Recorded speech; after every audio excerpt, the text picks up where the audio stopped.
If you launch these types of products in Amazon FBA, you will most likely lose a lot of money. So I'm here to save you all of that and here to show you which products you should not launch in Amazon FBA. Let's go. Hello, my name is Karina. Welcome back to my Amazon FBA channel where I have daily videos. If you are new, then subscribe, click the notification bell because I will help you save a lot of money and pick amazing products. If you're not new, hello. Today we're going to be discussing which product not to launch on Amazon FBA.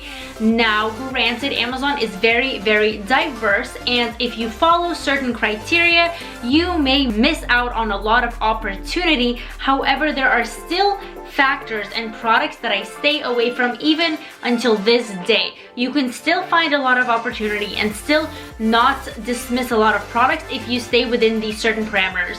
Now, I'm not the type of person to say, don't launch this, don't launch that, look for a very specific criteria, and if it navigates even a tiny little millimeter, then don't do it, because I realize that this is going to prevent a lot of people from an amazing opportunity.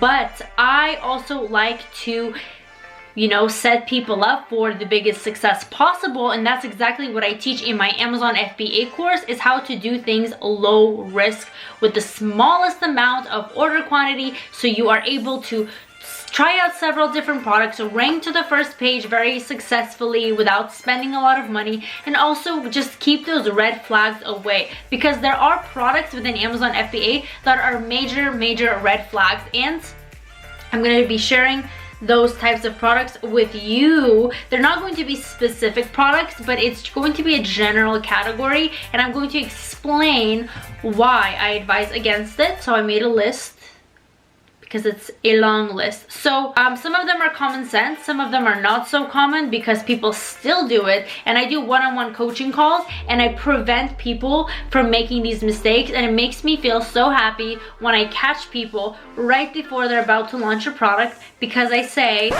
don't do this, it's gonna lose you money. So and then we both save a lot of money, and I'm happy and they're happy and everyone is happy. So hopefully that this could lead you to that direction as well. So the very first one, and it's one of my favorite ones to advise people against, are commodity items, which means, could mean a lot of things. So basically it's a thing that is very common that you mostly see in stores. You can see it at your local Target, Walmart, CVS, around your house. If I were to name the product, you would know exactly what it is, and it's basically in high demand, and that's because everyone is trying to sell this type of product. Say for example, it's like tissue paper or a cup or a like, I don't even know, there's just, I mean, like, you understand commodities, something that's around your house, like a toothbrush, and it's just so, even though there's such a high demand for it, there are already so many people selling it for so long, because it has been around for so long, that you probably won't be able to rank. And there is a slight exception, and that is if you niche out. For example, if you're selling napkins, but these specific napkins are like vegan, eco-friendly, reusable, recyclable, and they come with a pattern design for summertime, something super unique as that, then if you are able to find a niche within that type of sphere, then potentially you can do well. But if the main keyword is for like napkins, and you see everyone is selling the same thing, and you're trying to rank for that word, and your niche item does not have a big enough search volume, then there is no possible way, and I am telling you, that you will be able to compete, because those sellers have been around for a long time. They have infinite reviews. Buyers can just get the same item at Walmart, so there is really no incentive for them to buy your product. And the question you have to ask yourself is, why would someone buy my product? And the answer to that is, there is actually no good reason why they're going to buy your product, so don't do it. And listen to this, please do not do it. Okay, the second one is, drumroll, too many variations, which means different colors, different sizes, different designs. Okay, you see these. Okay, an example is candles. Not only is that a commodity, and I know you can niche out on that, but just think about this. You could have a red, an orange, or blue. There's just people with different desires, and plus there's different sizes, right? Let's say like a 6-inch candle, then someone wants a longer 12-inch, and even longer like 16-inch, and there's just so many different desires for that type of thing. Or if you're doing something in the sport category, for example, some type of equipment or a sizing, like a size situation where you need small, medium, large, and then maybe girls would want a pink one, men would want a blue one, and then like a neutral yellow one.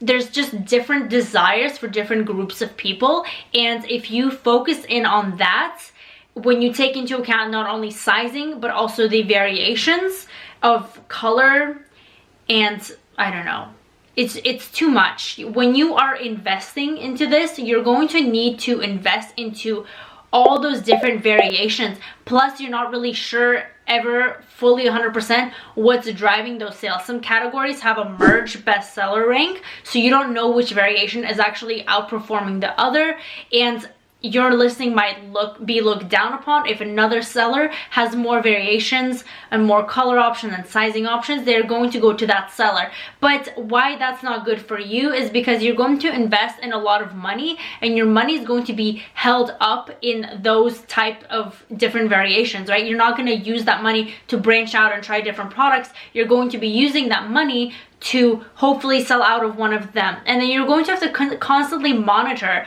which one is actually selling, which one isn't selling. And honestly, that's too much headache for me. I like to keep it down to one variation, very simple, very low maintenance. And if I do want to branch out, I prefer branching out in a way that's going to make me create another listing in a similar category, so I can actually compete with myself, take up more real estate within Amazon for those group of selected key terms that I already know work, and then I can actually have more eyes on my brand because I have different listings. I prefer that way more, and it gives me a way much higher ROI than having like 10 or even 2 things in one listing. I just really prefer to keep it that way, and I suggest you do the same thing. Trust me, it's gonna work out better.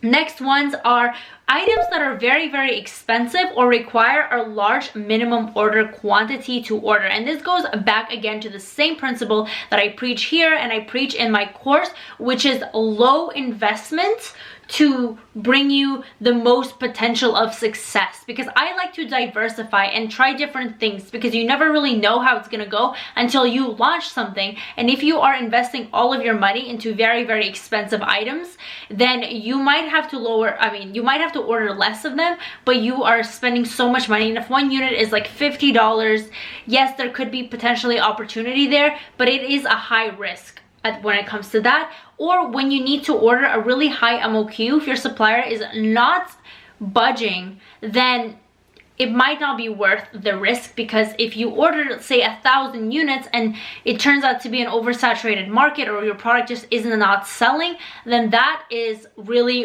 unfortunate, because what are you going to do with all those units? Instead, you could have split that order up into 3 or 4 different products, and then if 1 or 2 or even 3 fail, you even have a higher chance of one being successful as opposed to like it failing just because it's in one product. So that's just really what I like to preach, is diversifying risk and with the same amount of investment.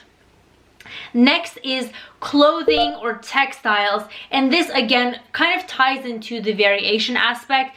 Amazon for clothing is very competitive, because you have clothing sold on like so many different platforms. There's Instagram, there's all these stores, there is just stores that are selling, there are sizing issues, people get it as gifts, there's probably going to be a high return rate.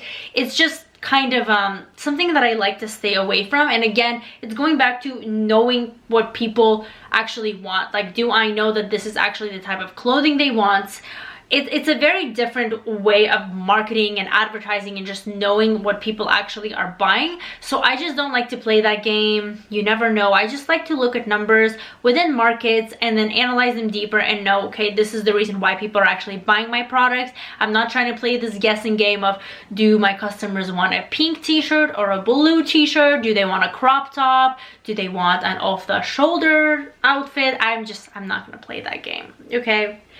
Too much work. Anything basically that's just a lot of mental work when it comes to figuring that out. I like to keep things simple, because in this business model, you can keep things simple. Of course, you have to learn it all and you have to be successful at it. And certain parts are more difficult than others, but when it comes to unnecessarily making your life harder, I do not believe in that at all, because I think you can be successful without making your life difficult here, and that's what we're here to do. Okay, next is restricted items. This one is pretty much common sense, but people still ask me about it, so I just wanted to put it out there. Literally type into Google restricted products on Amazon FBA, and you will see a list of products that you're not allowed to sell on Amazon, and that should be it. That's where it should stop. If you find a product, just because someone else is selling it too, that doesn't mean you should sell it. All it means is Amazon has yet to remove them, and it's not a question of if, it's more of a question of when, and trust me, that when will come. And if you do it, you will probably be stuck with a lot of units, and it's just not a game I want to play either, because we are in here for the long haul. Okay, next one is obviously another common sense one, and that is a patented product. A lot of people don't actually do patent research, and it's very simple to find out if it's patented. There is Google Patents. There's the you just Google it. Google it. That's the first step. That's even before you go into analyzing a product. If it looks suspicious and there's few sellers and little reviews and high sales for like a few people, then that's already kind of should spark your mind to say, okay, I think this might be patented. And then the last one, this one's one of my favorites. Are you ready? Because people try to weasel their way through this too, and I don't understand why. Okay, this one is going into a product that does not have a market or anyone else selling it. And this goes to many platforms. A lot of people say, like, yes, there is opportunity within FBA. If you see, let's say, a key phrase that has a high search term volume, but you put it into Amazon and there are actually no products, they think, okay, well, I'm going to invent a product and it's going to be the only one. It's amazing. Everyone's going to buy it. Or they find some market and like one person is doing well, so they're like, I'm going to go and do the same thing as them. But the market's not proven, but I think it's trendy. I heard about it. I saw it on Instagram. Yes, maybe you can get lucky. Maybe if you do your research, it could work. But why? Why do you want to take that risk and just put that headache on yourself to try to create something for where you think there's demand, where there is no data to prove it, when you can literally find hundreds and thousands of products that have a proven demand, okay? It's going to make your life harder, and I don't like making your life harder. I don't like making my life harder, so please do not do this. If you're feeling innovative and if you have successful products that you have launched and it's working out for you and you just want to be creative and you want to give it a shot, then go for it. Why not? Just throw some money at the wall, see if it's gonna stick, soothe your soul, just do it for fun. But if you are just starting out or intermediate, or still trying to manage cash flow and invest and grow your business, there is absolutely no reason why you should be doing this. And I know that like I said, I know there's opportunity and I know it could be fun, but there is just so many other more meaningful ways you can do it. There is data. There is Viral Launch Helium 10 is already giving you data for a product. You can look how many sales there are. You can see who the manufacturer is, how much it costs. There are numbers there.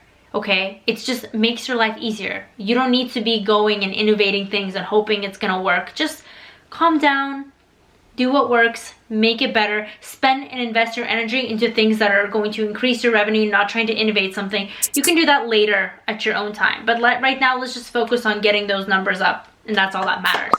Thank you so much for watching. All my links are down below, like I mentioned, to my course, to my one-on-one coaching, my Instagram, my Facebook group. It's down there, and I will see you in my next daily video, which is every day.